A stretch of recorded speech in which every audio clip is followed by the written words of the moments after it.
It was a higher register game last night on Monday Night Football where the winner would have a chance to make the playoffs. As hey, man, listen. Yeah, things go their way. Things go their way. You never know. You take a look at their schedule.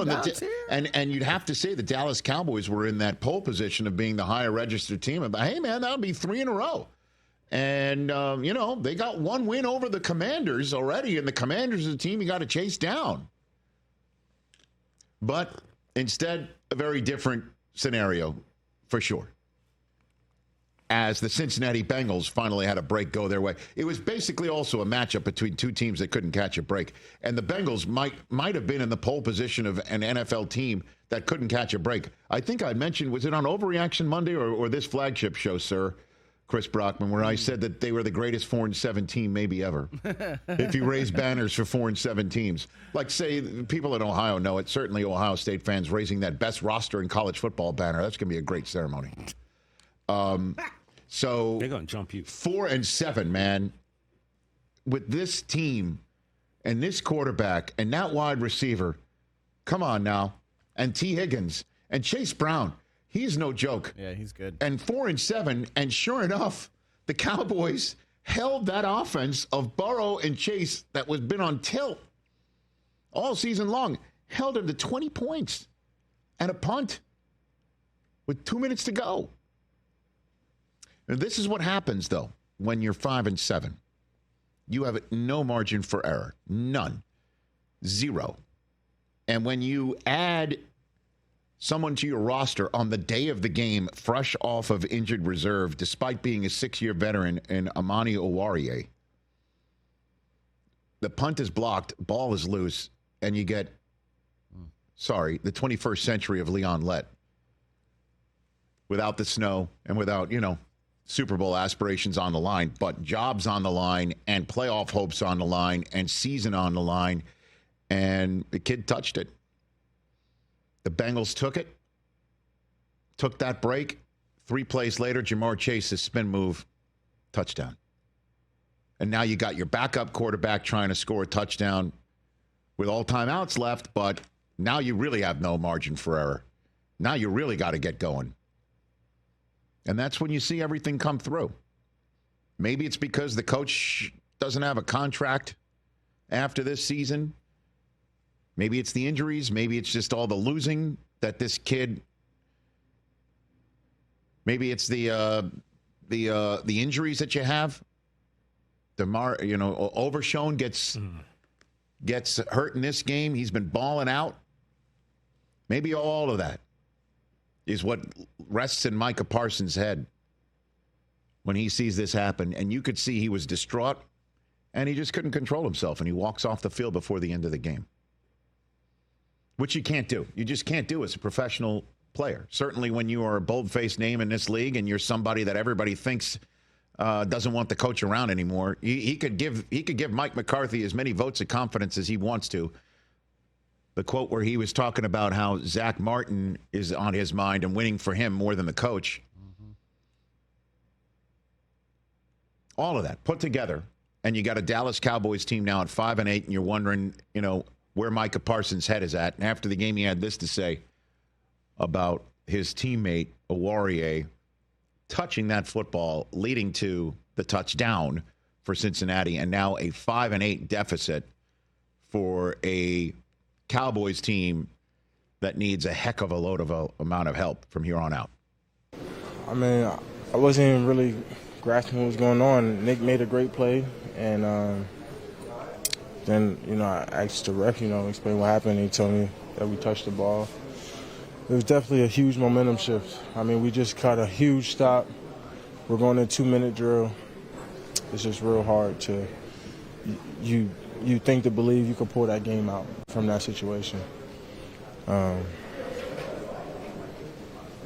hurts. It seems like we're paying a due that's not fair. I don't know if it's bad luck, karma, but in terms of the work ethic, everyone's working so hard. I mean, I think we really did well. We could have did a little bit better containing. I think we gave up some points, but, I mean, you tell me we hold Joe Burrow to 20 points and 2 minutes left with our offense, the way we was moving the ball today. I think we can win the game. Hey, man, in terms of, because this is all that's left for the Cowboys. Finish up strong and see if you can save Mike McCarthy's job if that's what you want to do. That's basically it. Because it's over. You win out if they can possibly win out, and I just don't see how they win out. I don't. I mean, that game at Carolina is they're underdogs. Is going to who Dallas is? Yeah. I wouldn't. I'm not surprised at that. Are you? No. Okay. Let's say they somehow get through that. Then Baker comes into their house where they're 1-6 this year, with one of their worst offensive outputs at home since their opening season in 1960 by many metrics. The Cowboys. Let's say they get through all that. You think they're going to go into Philadelphia, and Philadelphia's not going to want to curb stomp their season out? The Commanders, who might have to win that game? So it's basically down to, do you want to run it back with Mike McCarthy? Dak Prescott gave a full-throated yes, he does. Do you take a look at how hard they're playing and say, hey, if they're not quitting on Mike, why should Jerry? But that's basically what it is right now. The all-in campaign for the Dallas Cowboys is an unmitigated failure. Many different reasons why. At least Rico Dowdle's looking like a true running back of the future right now. That's true. Back-to-back 100-yard games. He's running with a style and an energy that, boy, the Dallas Cowboys could have used in the first half of the season. Would have quieted all the, boy, wouldn't have been greater if Derrick Henry was here conversation, which was front and center for good reason, because Derrick Henry was there helping the Cowboys off to a terrible start. And Derrick Henry is the avatar of exactly the guy that Jerry Jones didn't go get in the all-in campaign. And CeeDee Lamb is trying his best through clearly some shoulder injury that he suffered a couple weeks ago. Cooper Rush trying his best. Injuries are killing him. But that's, again, the whole point of the all-in season. We were saying the roster's too thin to succeed with injuries. That this team, how would it react under the pressure? Well, 1-6 at home is pretty dreadful. And the question is how does that affect everything moving forward with the coach? Because that's the only question left. And on 105.3 The Fan, Jerry Jones's weekly Tuesday conversation with a couple radio hosts who still have their jobs. Oh. Yeah. Yeah. They asked the appropriate question of, what do you need to see from here on out to evaluate Mike McCarthy? You're going to the inner parts of my mind this morning. I'm not so sure that I'm ready to go there, but there's no secrets in there. I'm just it'll have the benefit of a lot of years involved here doing this, both on and off the field, and doing it in other areas too. I don't know what to glean from that, other than the fact that he's not going to give you an answer right now because there's nothing concrete to see. Obviously the team hasn't quit on the coach. You don't see that. You don't see that. Although Parsons did walk off the field with a couple minutes left, or with some time left on the clock, I should say. And again, 1-6 at home certainly doesn't help the man on the screen right there, Mike McCarthy. Doesn't help. Because that's the reason why you make the change. If folks like you, TJ, although you're not a Metroplex resident, but folks who go to the games and put money in the pocket of Jerry Jones, who stand there 20 deep with their cameras and their phones trained on the players as they come out the tunnel to walk out there for a game. Are you sick and tired of what you're seeing, and you will not countenance this team running it back with Mike McCarthy?